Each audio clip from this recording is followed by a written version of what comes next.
Can I just say, I am a bigger Green Bay Packer fan than Celtic fan, and I am not looking forward to this Green Bay Packers season at all. Well, if I'm this upset about the Celtics. You can say that on my intro. You can say it after the intro. We can leave that in the podcast because... Hey, welcome to the brand new episode of Talking Athletics with MTJ. Joe, Tom, I'm Mike, your host. We're going to get right into the Game 2 of the NBA Finals. A little bit of life from the Heat.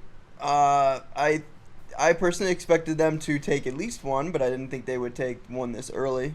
Especially at home. Agreed. For Denver. Yeah, so that definitely could throw a wrench in it. Tom had this matchup, and he had Denver winning. And I think you said 5, right? I think you said... I might have said 5. I think I might have said 5. I think it was kind of a universal agreement, but I don't remember. Yeah, I don't recall what it was, but I had this matchup, and I have Denver winning it, and I still like that a lot. Like, I was going to say, your mind hasn't changed or swayed at all? No, not at all. Because they always say, when the series doesn't start until the first home team loses, and Denver just lost. Agree. I agree with you there, but I really don't think that's going to play as big a role in this matchup as it should. I think as a lot of people are going to hype it up to be, where this really is a true, I feel like, 1 versus 8 matchup. I agree. And I don't think that the Heat have a consistent answer inside for the size of Jokic and Gordon. And I think it is going to be very, very pressing, where they have to shoot. I don't even know what they shot for as a team. Well, they shot 40% from downtown. Yeah, 48% from 3-point, which is very good. Do you good. And they won by 3, right? They won by 3. They won by 3. Oh, they won. Was it 3? Yeah. Yeah, they won by 3 points. I remember if it was 3 or 5. And I'm pretty sure Murray had a look. He had a fairly decent look there. Rimmed to tie in it and up. out. Yep. So they needed to shoot 48% to win that game. And to count on that consistently, I think is crazy. But at the same time, the Heat are going back home, and that is going to play a little bit into effect, obviously. But I still like the Nuggets getting it done here. Maybe still closing it out in 5. Well, do you think anything changes if Tyler Hero comes back? Because there's rumors he's not going to be here for Game 3, but now they're already saying he might be back for 4. He hasn't been cleared for 3, but of course that shifts everything to 4. I think it's going to be real hard. Do you want to break up the chemistry or anything for the Heat? Who's the main guy that's gonna lose minutes? Like, are they still gonna be able to function with getting Vincent his minutes? Who's gonna be the guy that really suffers from I feel like Kyle Lowry would probably, being that originally Tyler Hero was the starting point guard, and obviously there's reports right now that Kyle Lowry is being held together by duct tape, more or less. So they probably would appreciate if they could actually play Kyle Lowry just a touch less. Not saying to fall out of the rotation by any means, but just play a little less. I don't want to see Martin get taken out. I don't either. They're different position, yeah. And that's where, I don't want to see him losing minutes just by. That's where I don't know. Because, like you said, maybe Strus. Because remember, I'm the guy that does. Well, I'm the only one here that has the NBA Finals correct. Yes. I am the one that doesn't watch basketball, so that's why I'm clarifying. Anything is possible. Can be adjusted. And Vincent, I think Vincent has played really, really well for them, and I would hate to see him lose minutes. He was vital in this win here. The way he came out, and he really set the tone early for him in the third quarter, I thought. Yep. Yeah, honestly, though, with the way that their undrafted guys play together off the bench, you wouldn't touch it? I would not touch it. I think if Tyler Hero comes back, Kyle Lowry becomes the third point guard. That's what I said. Yeah. Honestly, I think the person that would lose minutes is Duncan Robinson, and I'm okay with that. I don't know. We've been calling out Duncan Robinson. He's been playing good. Don't get me wrong. He's been playing really well. I'll take Tyler Hero, though, a guy that's more consistent and can create. I think the announcers at one point said it last night, and I hate to give announcers credit because usually they're the worst. But they said having a guy that could create on his own off the dribble is really the only thing that this team lacks. The only guy that can do it is Jimmy sometimes. And right now, Jimmy's kind of getting locked up in the one-on-one game, in my opinion. Aaron Gordon has been playing very good defense. Yeah, he's been playing really, really well. And it's been a tough matchup for Jimmy in one-on-one. So another guy that could create something on his own, drive to the hole, where Strus His only shots were 3-point shots, weren't they? Yeah, 4 for 10, all for 3. Yeah, because you've seen now that the Heat's kind of game plan was to have Bam almost be like a point forward, because exactly that. They just need someone to kind of help The issue Jimmy. is then you're playing Denver's game, and Denver's way better at it than you, because Jokic is unreal distributing the ball. That touch pass he had to Gordon last night was crazy. I think we're seeing Bam actually blossom a little bit. With I agree. His ability No, to I play that agree. role. Bam is I think he's shown a very exceeded his expectations, I believe, in these first 2 games. He's shown a very good ability to shoot from the mid-range, and he's shown ability to pass, and that's what I was gonna say. Like, on the flip side, we are ignoring that Jokic dropped 41 and they still lost. That is a little concerning for Denver. Denver. That's a lot. You know what I mean? Like, he only had 4 assists, which I mean that's not a huge. Well, because deal they were at doing all. double teams. Well, They were throwing Kevin Love at him too. Yeah, well, Kevin Love started. Kevin Love got the starting. Well, nod, that's and they because say that was a big Martin. reason of- Well, that was because Martin had an illness. That was the whole report. I mean, when I first saw the report of Martin questionable, I was like, oh, and they were like, well, okay, that Martin would then just be coming off the bench, and Kevin Love is taking to start him because he was ill. I don't know, man. Maybe it sticks around because they might be onto something. Because I mean, Tom made a very good point with their lack of ability on the inside. Bam has been their defensive anchor this entire year, and when one of the best passes in the league is able to pull him out to the 3, to the mid-range. Nothing beyond that. Yeah, it's opening up that inside so much. And unless you have Jimmy on Aaron Gordon, and even then, like, the body side, it's a mismatch down low. And Jimmy's holding his own a lot down there, but it's Aaron Gordon's 6'10" and athletic. Yeah. Oh, and he big. Dunk contest, like, man. I would be curious on the weights too, because He's gotten a lot bigger. Aaron Gordon is a big boy. Yeah, he's gotten a lot bigger. And I think it's gonna bode them well here in this series, because it's a hard matchup for that to depend on, and when they bring Jokic out to the point to have him run the show, no one is down low. Yeah, and you're kind of playing into the best part of Aaron Gordon's game, and that is on the inside. Letting him slash almost with that athletic body. If he's slashing at will, when these guys are all so good at basketball that when they start getting confident, they're going to play better from all over the court, and we're seeing that a lot with him and his ability to open up the 3-point game too, which is something that he's never like super consistently done his entire career. He's always been a slasher and a guy on the inside. And I think confidence goes a long way with that too. But then aren't we also seeing the opposite with Michael Porter Jr., because he's been struggling on offense and now his defense has been non-existent, and the head coach of Denver even literally ripped, and this isn't like football. He was saying we need effort. There's only 5 guys on the floor at a time. You can figure out who he's really talking about, and that's Michael Porter Jr. He has been the weakest link here early, and it's not difficult to point out with, like, even me as the non-basketball guy can see, hey, that's the matchup that they keep attacking, and he just needs to play better defense. But I mean, if you're not going to contribute offensively, yeah, you have to play better defense. Period. Like that.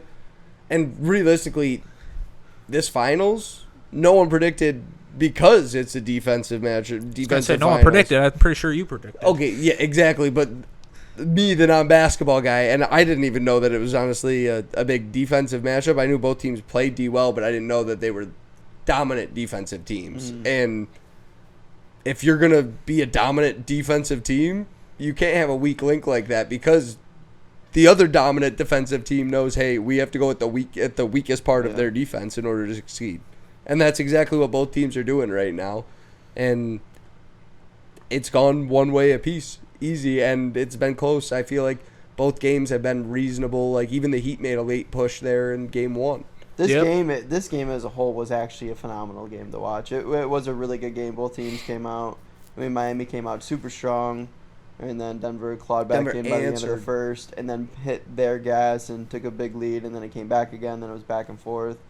But a big reason why I didn't believe in the Nuggets all postseason is because of guys like Michael Porter Jr. That's fair. And albeit it was... Well, his stat line's atrocious. Go down to it. It was Michael Porter Jr. and Aaron Gordon, like those two guys specifically, because they're the guys who, when they play well, this team is like cannot be stopped. Yeah, they're unbeatable. Michael Porter Jr. has always been inconsistent. And that's even if he's on the court. Like, I'm surprised he's played this whole playoffs. He usually gets hurt. Look at the stat line. You lose by 3, and you're 1 for 6. Yeah. For 3, 2 for 8 from the field. You put up 5. You put up 5 points in your 26 minutes, and you guys lost by 3. And he's negative 15. And I wish that plus minus was just on his matchup because he probably gave up. I feel like at least 12 of those points. Yeah. When you have Jeff Green playing better than you, you're in trouble. That is very true. Because Jeff Green's getting pretty old. Yeah, he's very. There's only 2 players left. Jeff Green looked pretty solid defensively. Yeah, he actually did. He looked pretty solid defensively. He's still athletic for how old he's getting. It was a fun game to watch and shooting 100%, 1 for 1 from 3. You know, hey, yeah, 1 for 1 from the game. Give him one more of those looks, and hey, don't forget, perfect from the line too. Yeah, he actually had 6 free throws, which is kind of a lot. But you talked about this matchup being defensive. I feel like this whole playoffs has been a pretty defensive. And I feel like that's what it should be. Like, and because that's what it's very. It's almost a different sport. Yeah. Like you don't see this level of defense. Yeah, throughout the regular season. No, they always say that they ramp up the defense. And I get it. Where playing that many games at this level, it takes a toll on your body. And, you've got Kyle Lowry's that are out there being held together, by duct tape, yeah. And you can't do that for a whole season. Well, which is another reason why I think they just want to just have another body out there and get Tyler Hero. And don't forget, Hero was the 6th man of the year just a couple of years ago. Yeah. So they might be like, hey, we don't want to break up the chemistry, like you said, with Martin and all these undrafted out there. Free agents. We're going to have you come off the bench to kind of give us a spark. Sorry, you're not going to be a starter. At least for the first game. Depending on how it goes. If he comes out and he looks healthy, and if he comes out and he's clipping, he's starting rotation next game, Gary. Yeah, is he starting in the second half? Because we've seen that before, too, where all suddenly someone's got to go in the first half, and they're like, hey, you're going to start the second half. Maybe. Oh, yeah, so you're saying he doesn't... Okay, I see what you're saying. He comes off the bench first half, and it looks good, then you start him in the second half. Yeah. Well, yeah, that's how I see it, yeah. Because if he comes on clips, he's going to end up playing a ton of minutes that game, and then he'll be in the starting rotation. Well, and you're talking about a guy, has he been working out, doing workouts, staying in shape? Supposedly with his left hand, which... Yo, if he comes out and clips I'm talking cardio. Oh, my God. I'm talking cardio. I'll be a Tyler Hero fan for the rest of my life. Again, he's got a broken hand. He's been but has he been running, trying to get back ready for... for this, supposedly it's the NBA Finals. If it's just your hand, you can still do cardio perfectly fine. I don't know. He just didn't seem like he was. It's the NBA It didn't seem Finals, like he was all attentive there in one of the games that they showed against the Clippers. I think when he was in a bucket hat on the bench. Just I'm sure when Stan Van Gundy kind of gave him the whole rip of saying, "You're looking cute." I can't grow any facial hair. But that man was trying to grow facial hair at that point in time when they panned the camera in on him. And it just wasn't a good look. So I was like, yeah, he's packed that in for the season. He's hitting the offseason a little early is what I was under the interpretation of. Like I said, he's not if he goes back, it's a game changer, I think. It makes them a lot more dangerous. And I think it changes a lot of what I think Denver's doing right now defensively. So my question is, what happens if the Heat actually win the next 2 games, going back to Denver, and it's now 3-1? Yeah. And then all of a sudden Tyler Hero's cleared. That's when I guess I'm kind of with you, Mikey. That's when I would be like, no, I'm not playing him. Well, no, I'm not playing until Game 6. Whoa. I never said I wasn't playing him. I said I'm not messing with the bench, so I'm putting him in as the starter. I thought you said you wouldn't mess with the chemistry. No, of the bench. See, Joe and I were both under the interpretation that you were like, I'm not messing with what we got going on. I'm not going to play him. Oh, no, he's their second best player. I'm not saying we start him, but I'm not saying we give him good minutes unless he's proven that I'm giving him 25 at least. First game? First game, absolutely. Starter? He's broken his wrist. What? This is a complaint. He still has been running. Time out. Hey, Mikey, when you're watching this back, I'm looking at you because this guy doesn't know what he's talking about. Well, he's not going to start, but you're going to have to edit this with the beginning of what you said because you just completely flipped sides on us here. I didn't. Dude, I said I'm not messing with the chemistry of the undrafted guys, so I'm not touching my bench. But a lot of those undrafted guys are playing 30 minutes apiece right now. They're starting. But so like they're all where you get right minutes? Now. Caleb Martin, we just said, should be the starter over Kevin Love. But he's not going to start. It's looking like now he's not going to start over Kevin Love. That was the best defense out of the 2 games. And he might still start over Kevin Love, but if he doesn't, what I'm saying is I want all those undrafted guys to be together. So I'm going to move them there and not mess with them, and I'm going to put him in the starters. That's what I'm doing. I want them to be together because when those four are on the court together, they play such efficient basketball. They don't play the best defense, but they still play good defense. Yeah, they just play. They have nothing to lose because they usually don't. play very good offense, and they play very scrappy. And that is the one thing. Like Jimmy Butler's mentality, the Heat's mentality, the team's mentality, the coach's mentality, their will to win, their desire to be champions has carried them to this point. They should not be where they are. So why don't want to mess up the chemistry of those four guys together. I'm going to put them on my bench. I'm going to let them cook together, and I'm going to put Tyler Hero on my starting rotation. I'm giving him at least 25. I think you're messing with a lot right now with what they have going on. I feel like they're not playing like straight sets like that where there's subbing whole squads in and out. You're changing the so they're still going to play 35 minutes, but their core time on the court I want to be with the bench players. Actually it would be bench player, but you know what I mean, because they could fill the. See, I feel like they always need one scorer out there, one guy that can go get a bucket. So I feel like I'd want them out there with either a Tyler Hero or a Jimmy Butler, and then flip it out. You'd rather have Tyler Hero lead the bench then? I don't think he needs to be a leader. I think this bench has proven that they can generate without a guy like that. I'm saying, come down to it, 10 seconds are left on the shot clock after they've done, because there has been possessions where they're running around and they've gotten shot clock violation. Shot clock violation, or they just get down and the play didn't work and they need that guy to go, okay, hey, I'm gonna take this guy one-on-one to the hole, or I'm gonna create something for myself and get a decent look, and that's where Jimmy or Tyler Hero comes in. And I don't think you need them to be the ones handling it or run every play through them, because these guys have shown they're proven at this point they've gotten themselves to a final.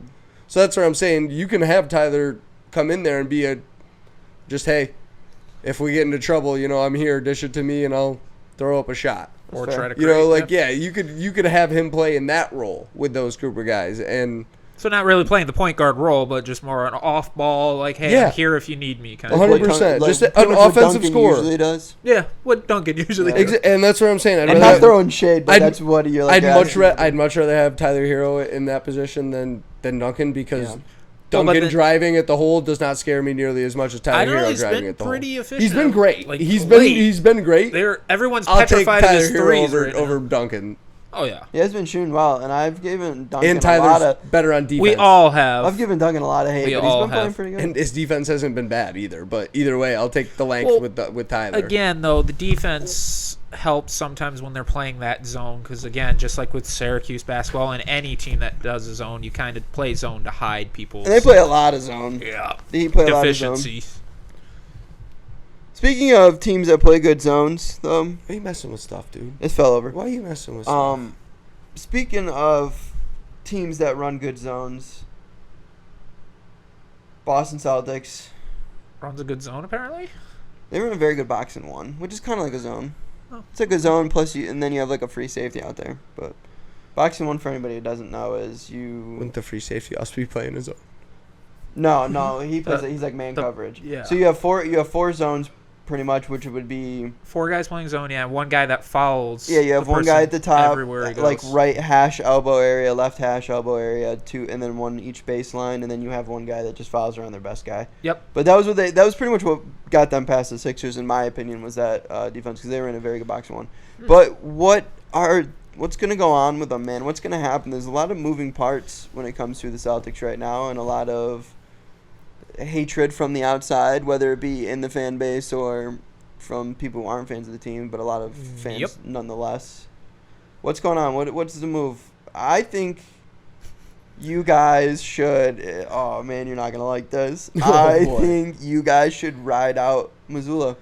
I think he showed a lot of things he's good at, and he was able to see a lot of things that he needs to work on. But I think he'll be a good coach. I really do. I think you should stick with him. I could be completely wrong, but I think he's going to be a good coach. Well, okay. Do you want a realistic answer of like what we're going to do, or do you want fantasy? I want what you want, man. I mean, realistically... Tell me what you want, what you really want. Oh, my gosh. What I really want is Damian Lillard, but that's a fantasy. That is not going to happen. Why would you want Dame, man? Because... Jaylen Brown. No, I'm sorry. Can I cut you off and answer my own question? Sure. I think Dame is exactly what a play like Dame is actually exactly what you guys need, because the whole thing we've talked about this postseason, their lack of leadership, and Dame's the leader. I think that would be really good for your team. Thank you. Okay, go on. Anyway, so. But can an outside guy come in and just, Yes. is he a guy that instantly It's Damian Lillard. It's called Dame time. But when you got Jason. But he's not Do that you guy. think And he doesn't want to be Tatum that just- guy. Jason Tatum is like Kevin Durant, where it's like, Exactly, I'm just going to yes. go out and play some basketball, and I'm not going to be really vocal. And kind of, again, that's why he's deferring to Al Horford That's why I think he and would be a Marcus really good Smart. That's why I think he'd be a really good fit, because Tatum, and that's a great comparison. Him and Katie are very similar, where they're like, I'm going to go out, I'm going to play as hard as I can, and it's not my fault if we lose, and it's not my fault if we win. I'm just playing basketball. Yep. And he's just not a leader. But anyway, another reason, so I came to the conclusion, unfortunately, over the weekend, just looking at some of the best duos in NBA history, which I know that's kind of unfair, but I kind of looked at, Shaquille O'Neal, Kobe Bryant, Michael Jordan, Scottie Pippen, LeBron James, Dwayne Wade, and I kind of came to the unfortunate conclusion that, when the main star, so obviously way back when with the Lakers, the main star I just want to point out that those were all top 10 players of all time, so standard's a little high here, but go on. So, obviously way back when, Shaq was the main star, when Shaq didn't have it going, Kobe Bryant would pick him up and pick up the slack. Same thing with Michael Jordan. Michael Jordan wasn't doing good. Scottie Pippen would pick up the slack. LeBron James, for the longest time, everyone was like, my goodness, LeBron James cannot close out a fourth quarter. Oh, my goodness, he needs help. He gets Dwayne Wade, who, again, picks up the slack for LeBron James early on in the career again. Yeah. Remember that criticism? Top 10? He's probably third best shooting guard of all time. But anyway, I came to the realization that I'd say top 15. Unfortunately, when Jason Tatum doesn't have it going, Jaylen Brown never has it going when Jason Tatum doesn't have it. Yeah. So it's just unfortunate, because we look and go like, oh, the team's unstoppable. It's like, yeah, we're unstoppable because Tatum has it going, and then Brown magically will have it going. But when Tatum is struggling, and then people realize like, oh, Tatum's struggling, cool, we can kind of lay off him a little bit and focus on Brown. Then Brown is literally just incapable. He doesn't score. He doesn't pick up the slack, because now the defense is focusing on him. Where when Tatum's going good and the defense is focusing on Tatum, all of a sudden things open up for Brown, and that's when all of a sudden Brown starts to look good. Huh? He's a Juju Smith-Schuster. Yes, in football terms, yeah. The more I think about this Damian Lillard, I do really like it. He'd be the leader you guys would need, because Yep. Missoula is not a very extremely confrontational, yell at his players guys. So if you have somebody like Dame out there who's going to do it for you, that would be really good for their relationship. But we need the Trailblazers to give up. Yeah. What would you? How many years is he under contract for? How many more years? I'm not 100% sure. I want to When say you at guys least look it up, 2. You can grab that. I got this mic in my way, and I can't really take it with me. Let's see what's going on here. What would you we be should willing to talk give about up? that, too. Would you be willing to give up Yes. Jaylen Brown? Yep. I would give up Jaylen Brown, a first-round pick, and Peyton Pritchard. Because Peyton Pritchard doesn't want to be there. He doesn't. And obviously, Which is blasphemy. the Trailblazers will want something for quote-unquote the future. So that's why I'm saying a first-round pick. And then, like I said, Jaylen Brown has made it. Quote unquote something for the future. They're getting Jaylen Brown, man. Well, but again, just like I'm sure the Celtics and some of the Celtic fans like me are looking at, Jaylen Brown's going to be commanding, $295 million. So I don't think you should get. as future, they're going to be like, we need a first-round pick if we're going to be taking on that huge contract, because it's massive. That's true. And then we would get But still, Damian you're going to get a Lillard. huge contract back, though, with Lillard. Well, it still is not way, but it is less than Jaylen Brown's. What he would be making, yeah. Yes. But do you think he would demand the Supermax from you guys? Jaylen Brown, 100%. Yeah. I mean, I don't blame him. I would, too. because that's the thing. The rumors are, again, and it's just good business by Jaylen Brown by saying, like, I don't know if I'm going to be a Celtic long term. I don't know. I feel unwanted here, blah, blah, blah, blah, blah. I think the only way, he played it perfectly. I think he overall would stay, but he played it perfect where he's just like, oh, I'll only stay if I get that Supermax because other teams are calling and want me. I would do it too.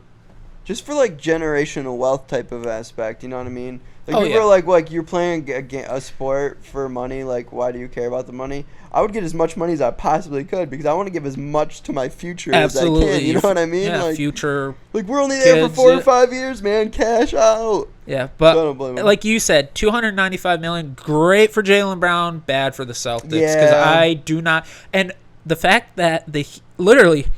I feel like it was high school basketball or middle school basketball where they literally were just like, oh, we just had Jaylen Brown try to use his left, and he just failed. The Heat literally said, oh, as soon as Tatum was hurt, we knew Brown would get the ball, and we just forced him left. He just can't dribble with his left, which I'm just like, okay, so I always said that Jaylen Brown can't dribble at all. No, apparently the NBA is telling me he just can't dribble with his left.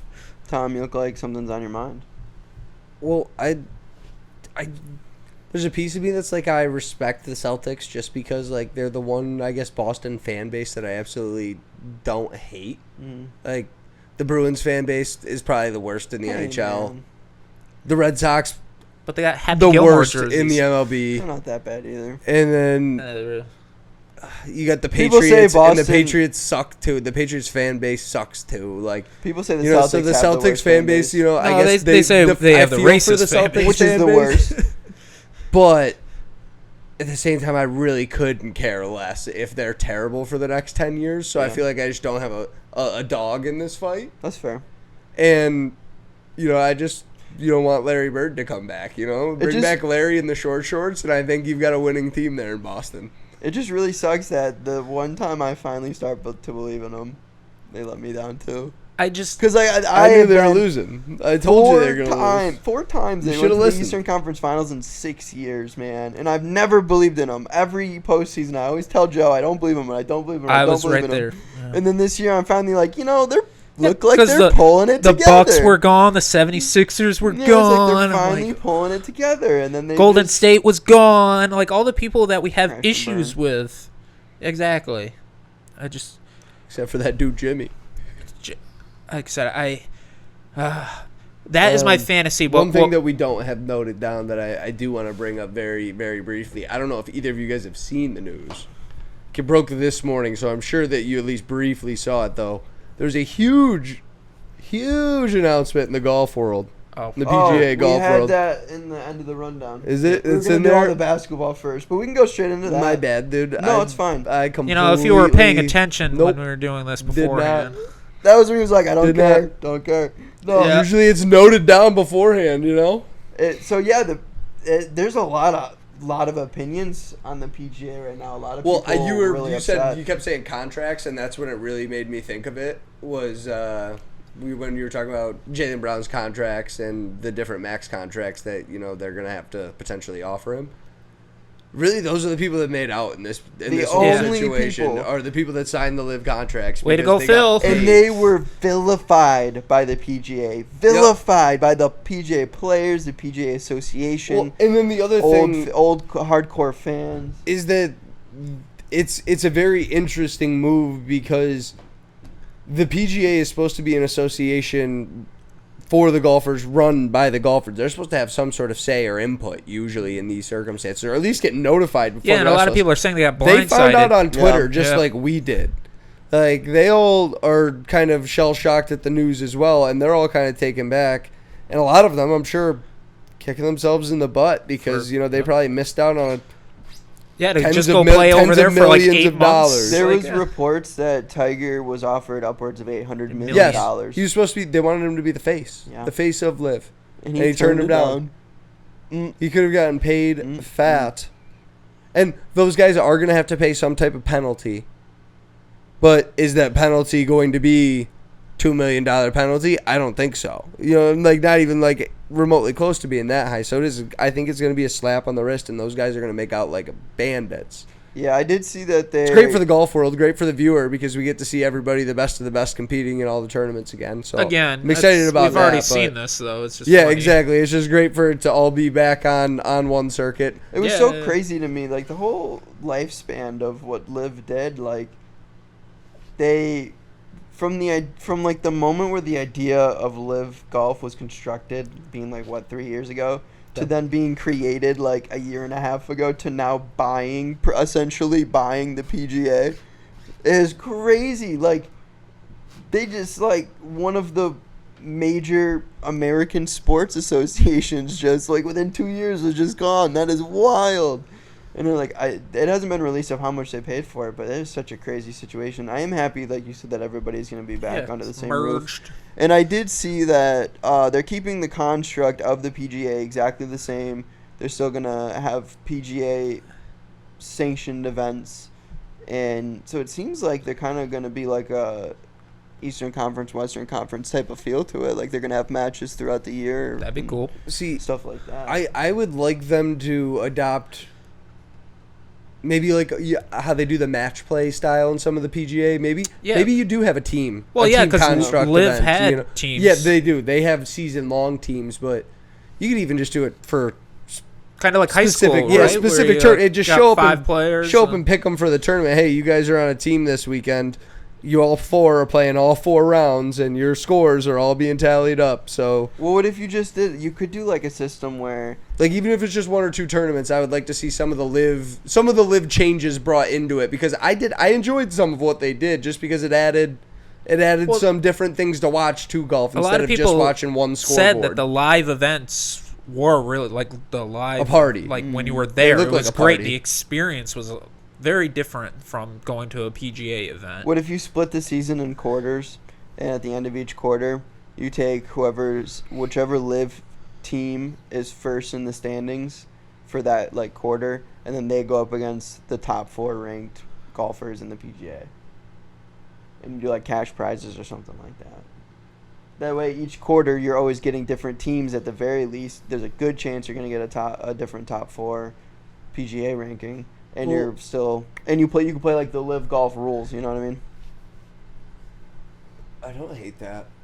I don't know if it has to be quarterly. That could just be a once a year thing, you know? Well, I mean, if you did it quarterly, it'd be like more times where there's like that integration. Yeah, no, and I don't think you need, and that's where I don't know if you need that. Like, I just want to see little bits kept where I really just almost like a waste management where there's one tournament where you get to scream, shout the whole time. Like, I feel like there could be just that. And really, how many match play tournaments are there? Probably like 2, Yeah. I don't even maybe know. 1, 2. You know, so that's where I think it is just a one-off tournament where, because they do, and I think the PGA has something where they do. Maybe it is like an every other stroke or something like that, or is it best ball where they like play captain and crew kind of deal? They do have one tournament where they play. They have a teammate. I know, and I don't recall what scoring format. Yeah, I was gonna say because I know obviously Tiger Woods and his son. That's what they basically did, was a captain and crew. There are ones like that, but I think they're like those ones are usually for like charities and pro-ams. But they still get televised, and I love them. This one I think was an actual like PGA sanctioned like tournament. I don't know if I'll leave this in, but I was thinking today, I thought of like this really dope idea for someone like a foursome to do for like a YouTube video for golfing. You would split the people up into 2 teams. You would have one guy play the front 9, and it would be walking. One guy play the front 9, his teammate would caddy for him. And the objective for the caddy is to be genuinely as good of a caddy as you can be. And then they would flip in the back 9.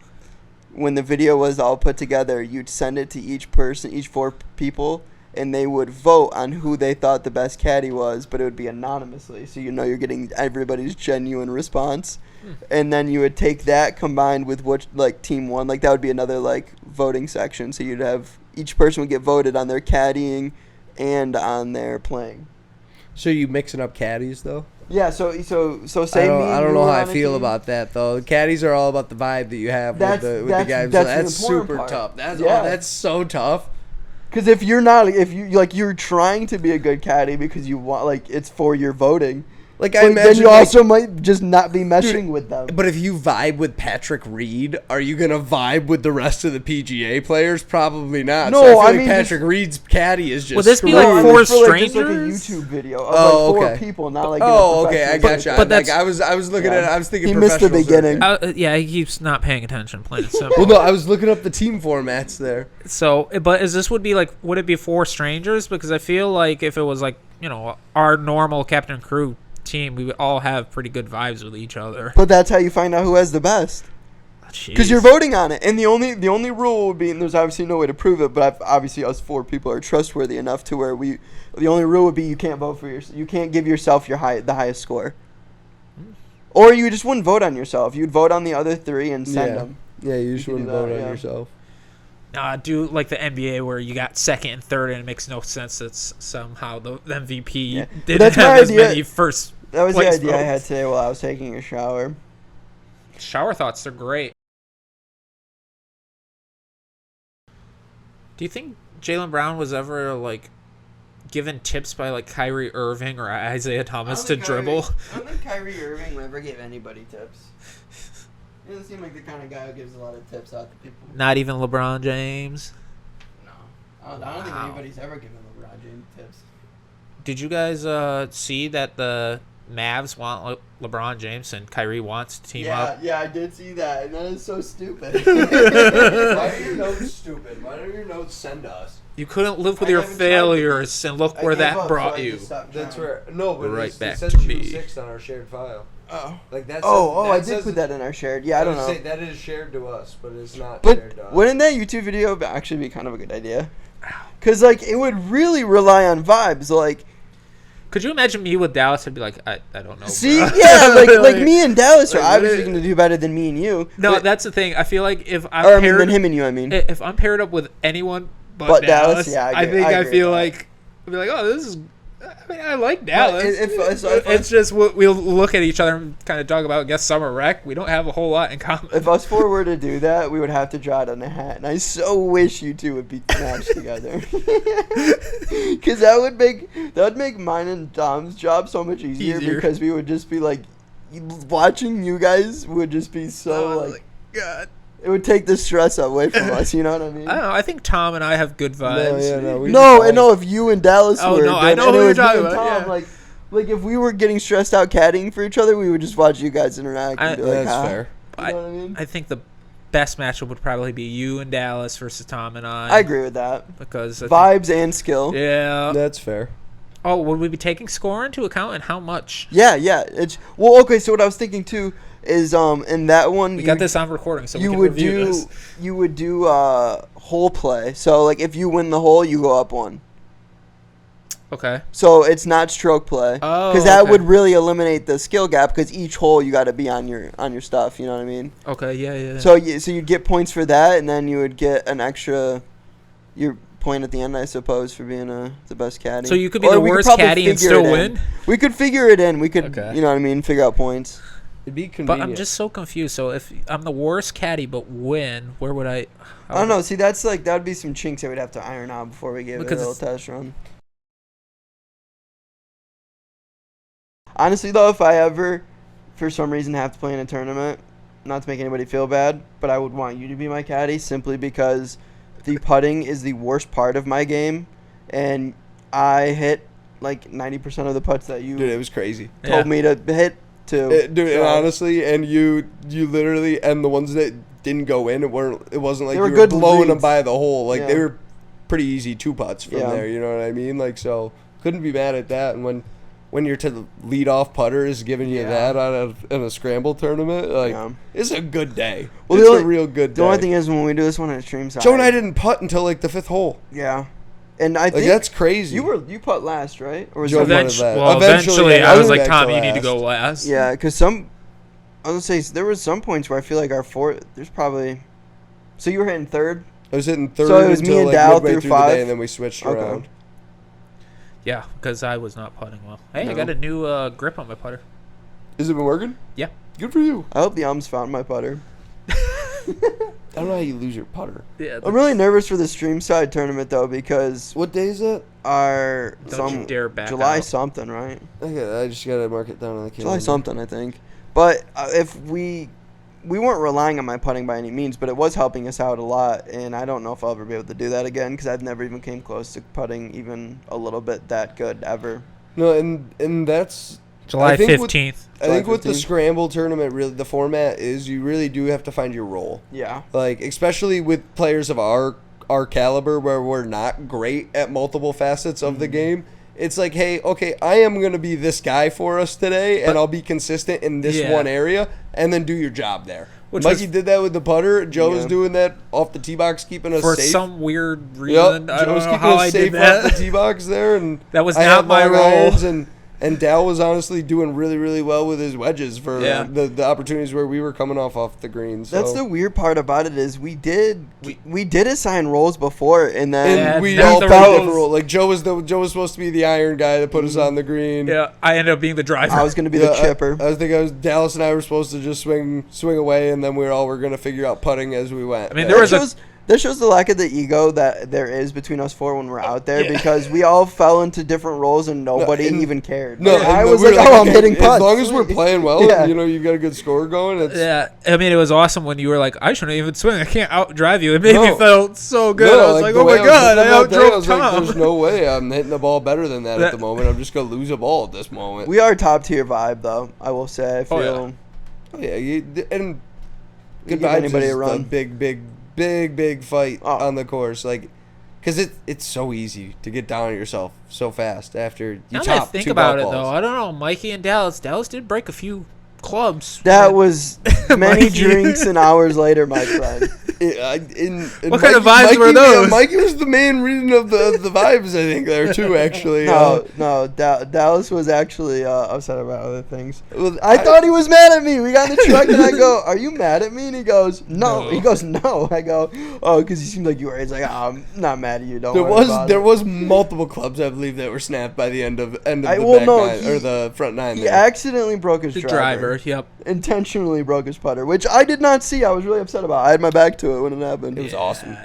It was Awesome. I wish could have been. I there. wish I filmed it. Yeah. Like that'd have been great. It's was always shocking. fun seeing people like Dal get flustered because he just doesn't like. No, Dale's that quiet guy that really he doesn't even say a whole lot unless you are addressing him directly, and he's not going to give you a whole lot of emotion unless there's something worth giving emotion over. Yeah. And for him to get a little bit aggressive on the golf course, honestly, it was interesting for me to see because just a few weekends ago it was his wedding, so it's the complete other end of the spectrum. Yeah, that is true. Not in a very, very short time frame for me. So it was entertaining to say the least. It was a great day being out there with the boys, and the extra 9 just added that The much extra more 9 to was a the day. terrible idea. Oh, it was awesome. What are you talking about? People had to Joe and I sober played up. great. We played like 2 over. Yeah, we were I don't great. even know what me and Dal had. Not great. We came in first. Tom made No, huge no, putts. we did not.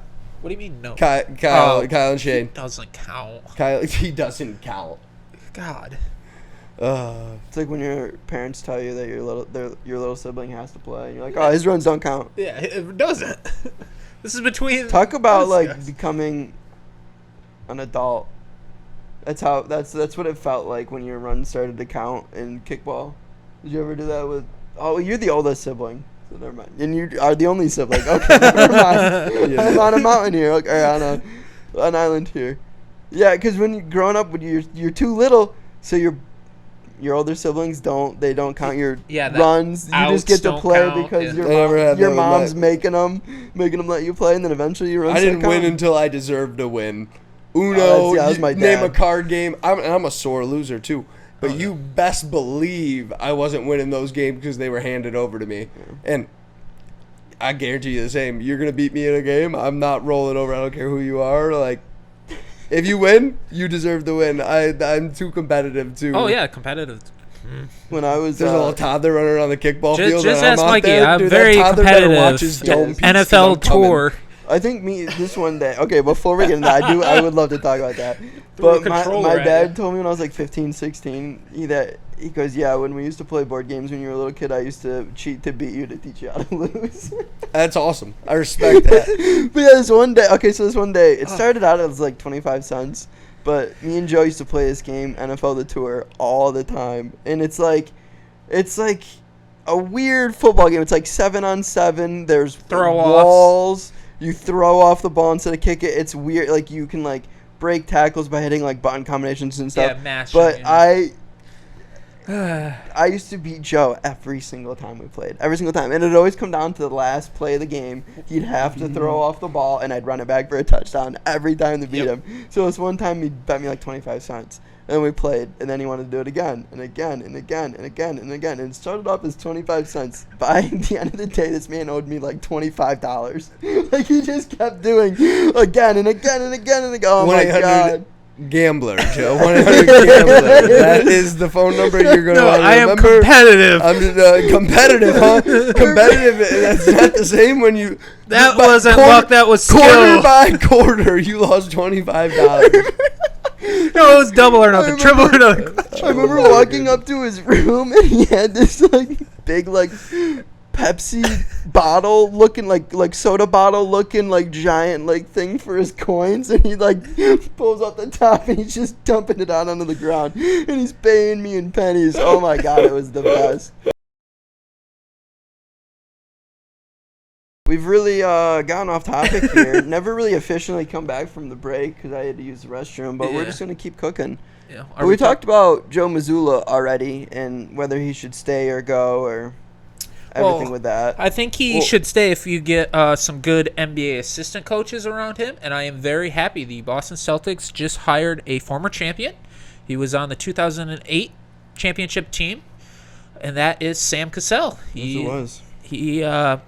I am very happy. Round of applause for Sammy. Yep. They've hired him. He's going to be a part of the coaching staff, which we really need because apparently 3 of our assistant coaches are going to the Houston Rockets with Ime Udoka, which ironically online on Twitter, people said, wait, the Celtics have 3 assistant coaches to give.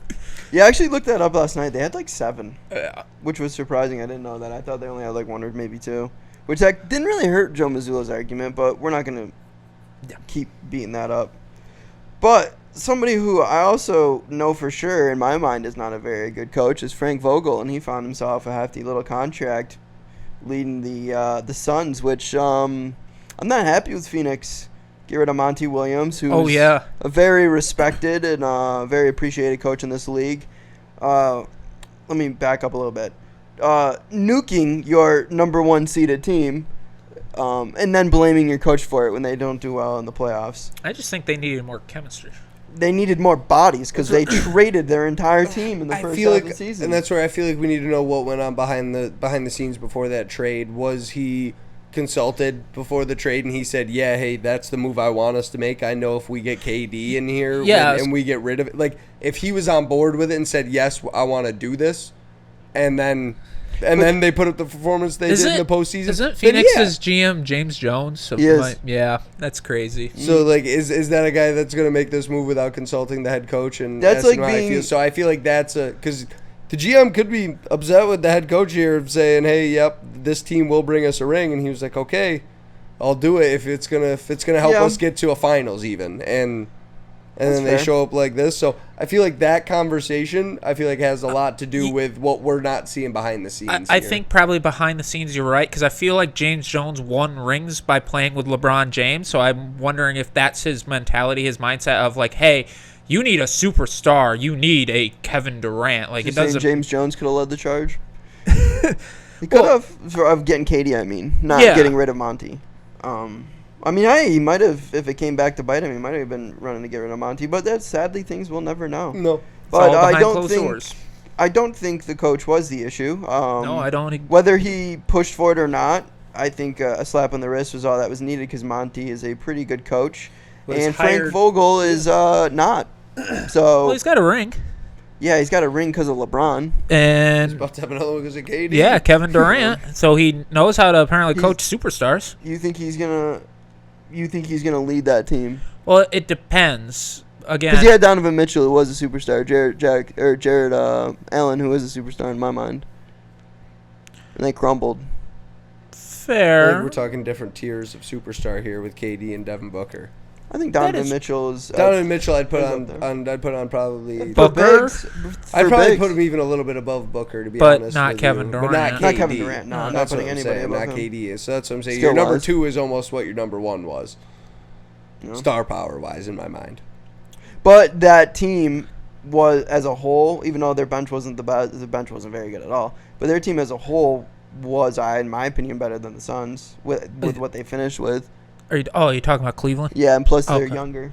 Well, like I said, it will be interesting to see, because I know we talked about it a couple weeks ago, what moves Phoenix does, because I do think Frank Vogel could be a good coach and a good fit for this team if they get rid of, Ayton as well as Chris Paul. Yeah, and and we get talked some more about bench. that. Yeah. Yeah. And honestly, with already knowing this isn't working, I think pushing Ayton wouldn't be the worst idea. Also, but if you do that, you're selling out on a young guy for an old guy. Now, Well, you it have depends to on what win you're getting now. back, yeah. You have to win now if you do that. The only way, even though I think Ayton in that group is the weakest link, opposed to Chris Paul, I'm saying of the big three, the quote-unquote big three. Well, Chris Paul's just old. I think he is the weakest link, but at the flip side, trading, I don't know if that would be the option, because you're kind of They need making depth. it so you need KD, though. But they also and you need need to win depth. now with KD. It's not easy to just build a bench overnight. It can happen, and it has happened. Oh, yeah, but but that's why they trade Ayton to try to get a bench. yeah, I'm saying it has to be for big money. But you were about to say something. I don't remember what it was. I think it'd have to be a wow, like the PGA selling or merging with Live. Like they saw a number and they were like, wow, okay, screw everything. So what kind of pieces do you think would work then? What do you think you could get for Ayton that would help with the bench? Because everyone was shocked. I mean, can we just also realize, like, this last NBA season, we saw some crazy trades. I got one for you. I mean, Rudy Gobert was traded for an ungodly amount, and then Jay Crowder was traded for 5 second round I got one picks. for you. So, okay. Looney, Gary Payton Jr., Andrew Wiggins, and a first. I'm sure Phoenix would love that, and I see where you're going with that for the Warriors. I just think you're getting a big hole in center. Not with Looney. What Looney's a is great Looney? defender and rebounder. Okay, then Yeah. then that's where I was thinking Looney wasn't. He was the one that was getting a lot of boards, and everyone was lot. like, literally the reincarnation of Wilt Chamberlain, Yeah. people were He saying. was boarding.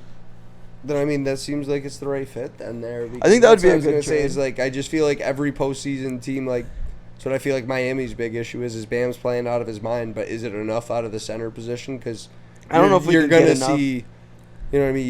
You're gonna see even an Al Horford, someone that can play a big role there. Where I think Ayton's not Looney great, brings- but Ayton's not. Ayton isn't. Ayton has a Ayton max is not top contract, let me tier in remind the you. center Yeah, he position does. as we've covered, but he is not. He's not as bad as some of the drop offs afterwards. You know That's what why I mean? think Looney would be good, because you need a guy to still fit the role, but there's Agreed. not anybody. If you're telling me he plays that style that you're describing, then I agree. Lot- That's lot what of they should boards, be looking defense. for. Well, I just plays a lot, plays all the time. I don't the think he missed a game salaries this would season. match too. I'm pretty sure. The salaries would come out pretty close. Because it is bizarre. I mean, you think about the Suns' contract situation. I mean, they legitimately need to get rid of Chris Yeah. Paul or Ayton, because we're talking about, like, oh, they need to build a bench. Like you said, that's going to take way too long because they have too many contracts on the books. They would need to do it through the draft unless they Yeah. trade. What is available in free agency this It's year? not a whole I don't lot. really know. I don't know for sure. There's really, like, nothing. I'm being serious. Like, That's promising.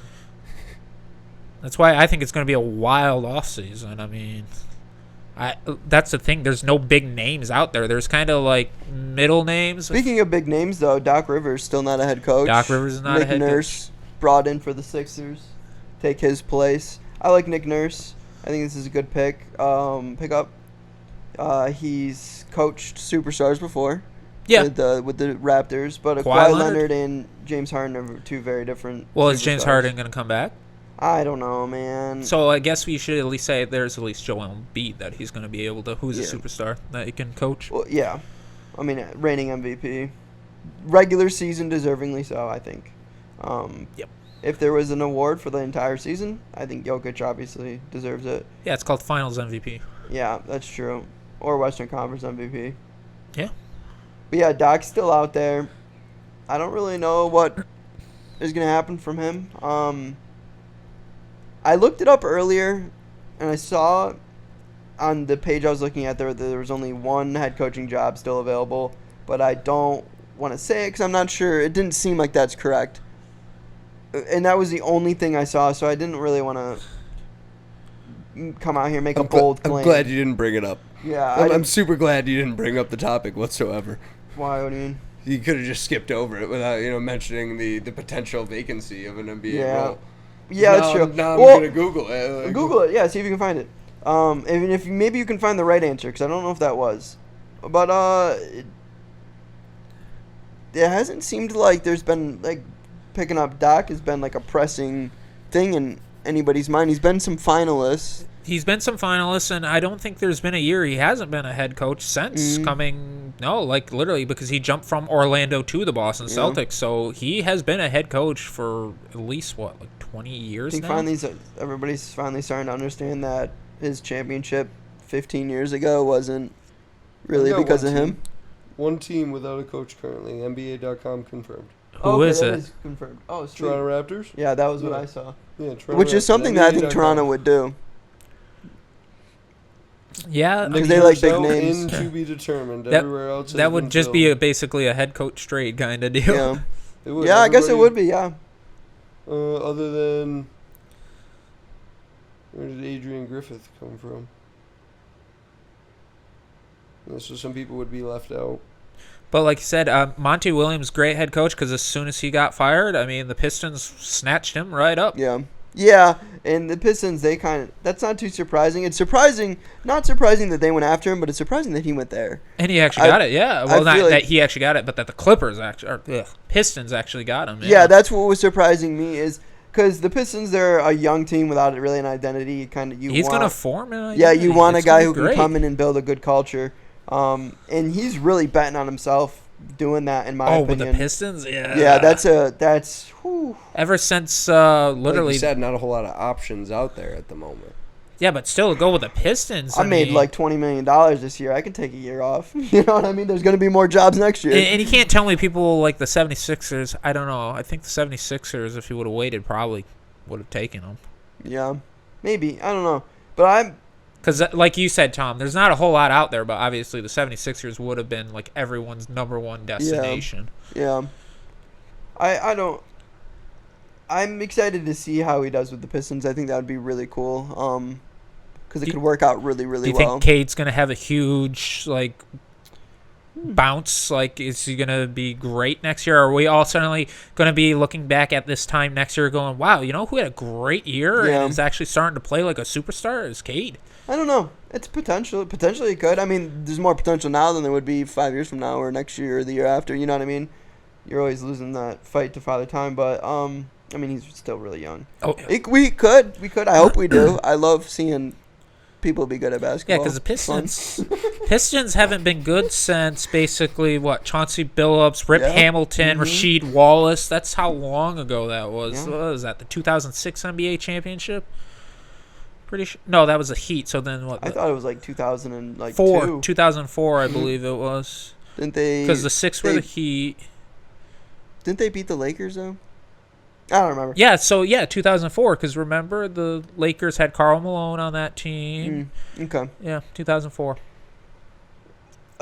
Something, not really a coach, but in the same sphere and something that hits a little home. Bob Myers he decided to step down as the GM for the Warriors. I saw that, yeah.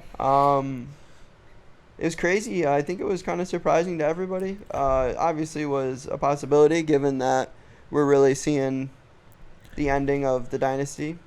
Do you feel like the Warriors are kind of starting to be like the 2010, 2011, 2012 Boston Celtics, where it's like we have aging stars, but we want to just keep trying and trying and trying? I don't know. Because last year we did win the finals. Oh, yeah. which your team could have done, but they didn't. Yeah, they did. So, because they lost to a bunch of 30-year-olds. Well, honestly, I was gonna say Steph's not crazy old. 33. No.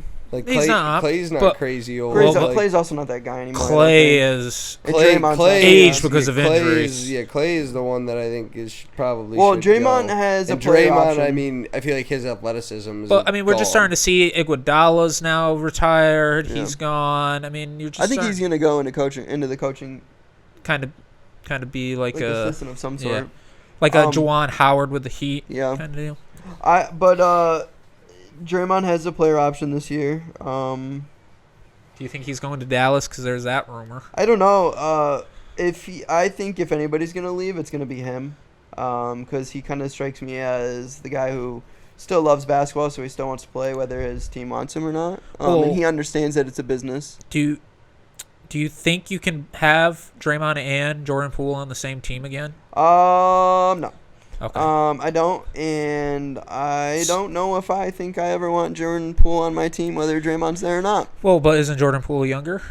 He is younger, but the character did not play very good in this postseason. True. Very true. Yeah, and you paid him to be the future. So Do you think there's a potential swap maybe with the Celtics? I don't know, man. I think have the your Warriors people call are, my people. I think the Warriors are kind of in shambles right now.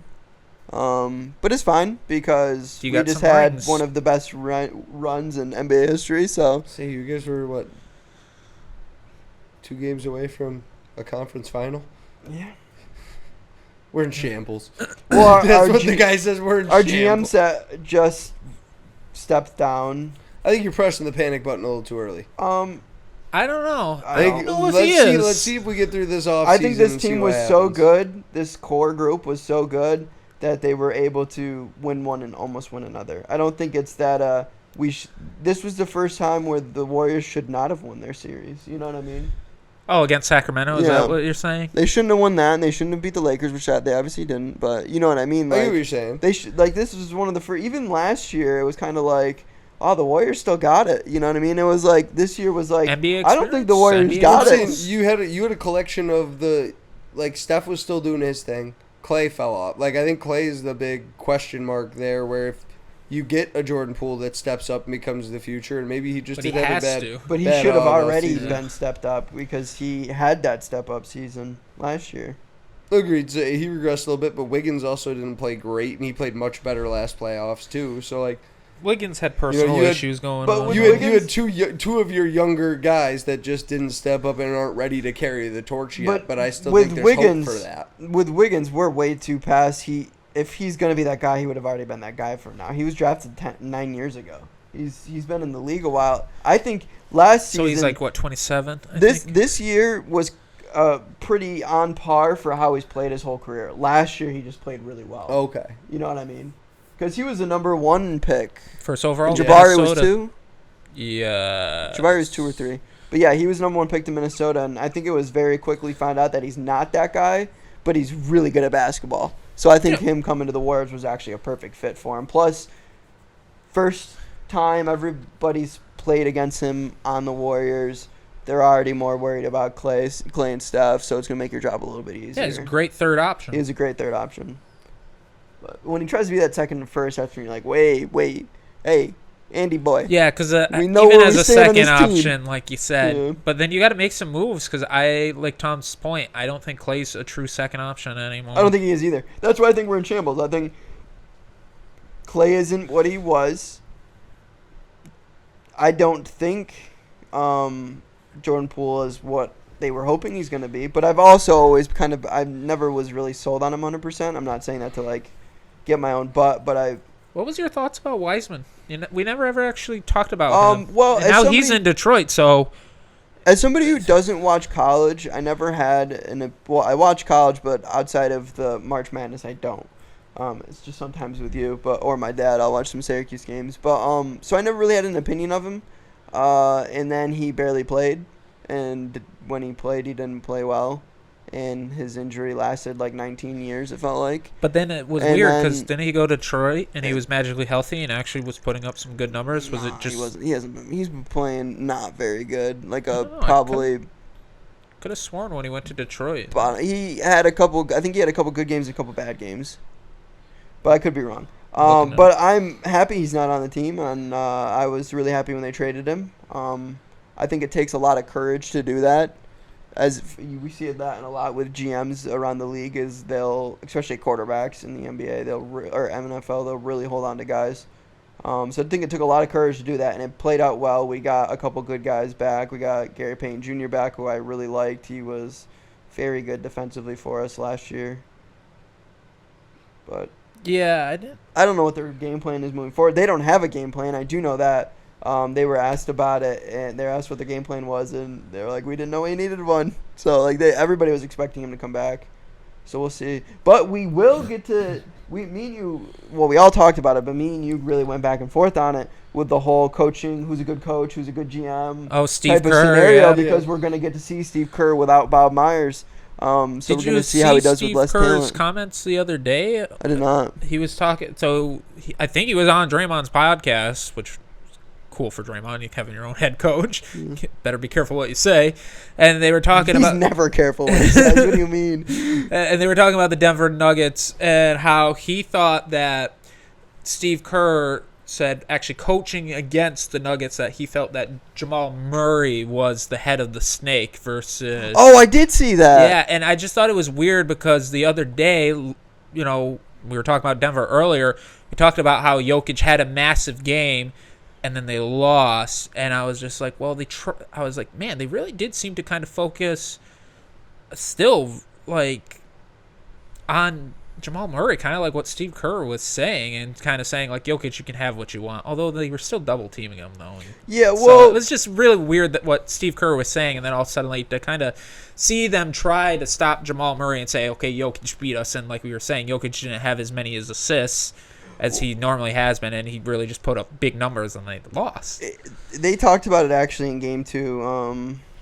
The announcers, they talked about how often the Nuggets run the pick and roll with Jokic and Murray. So I think what he's saying is Murray is still the one initiating the play and getting Jokic to the spot he wants to be at to make a good decision. Like, he's drawing that attention, so it's easier for Jokic to get a little bit more space, because obviously Jokic isn't a really fast dude, and we've seen a lot. We see a lot where he's open on the three, like where they'll do a pick and roll and he'll slide right out and be wide open. Because we've also seen, not only is Jamal Murray one of the best guys in the league at finishing near the rim, he's not really a hammer it down type of guy, but he has a lot of finesse around the rim. And this postseason specifically too, I've seen them run a lot of pick and rolls where he takes a baseline fader and he's just money. So it's kind of like this is where it's going to start, so we need to shut it down here so it doesn't snowball to get there. You know what I mean? Yes. Because Jokic isn't the type of guy where when you give him the ball, he's not always looking to shoot every time. He's not always looking to pass every time. He's looking to make the right decision. So if that game plan 1 doesn't work out, we know he's good enough to make something happen after that if our game plan doesn't work out correctly. So I guess it kind of makes sense. But it also is a bold thing to say with how good Jokic is from everywhere on the court, it seems like. Especially when he won back-to-back MVPs. He's got like came in second this year. He's got like the ugliest jumper in the world, and it's like this man is more clutch than any player I've ever seen at the end of a shot clock. Not the end of a quarter, not the end of a half, not the end of a game. Clock, yeah. The shot clock. It's like he's done it like 8 times this postseason where he's just standing at the top of the three and just hucks it, and you're like, there's no chance that's going in, and it's just money. And it's usually all net, too. It's not even like he's banking them or anything. You get that nice little, it's just like, oh, God dang. That's so good. Must be nice. Yeah, right, to be able to consistently shoot a basketball. Because I know I can't. I don't think any of us can. Shooting 30% for me is a good day. And that's just when no one's watching. Oh, man. That's really all the topics we had today written down. We really went off. I'm going to have fun editing this. I might leave a lot of that little break part in because we had some good chats. Yeah, for our 7 viewers. Our 7 viewers. But, hey, one day it's going to be 10, and it's going to be 15 and 20. And guess what? You guys were here when it started. Yeah. You were here when we didn't have mics yet. You were here when we missed uploading days. You were here when I forgot SD cards. Yeah. And you're going to be here when we're making magic happen week in and week out. And that is what is incredible about Talking Athletics. Just 3 guys, Joe, Tom, Mike, talking sports because we love sports. Thanks for joining us this week, and we'll see you next week. Peace out.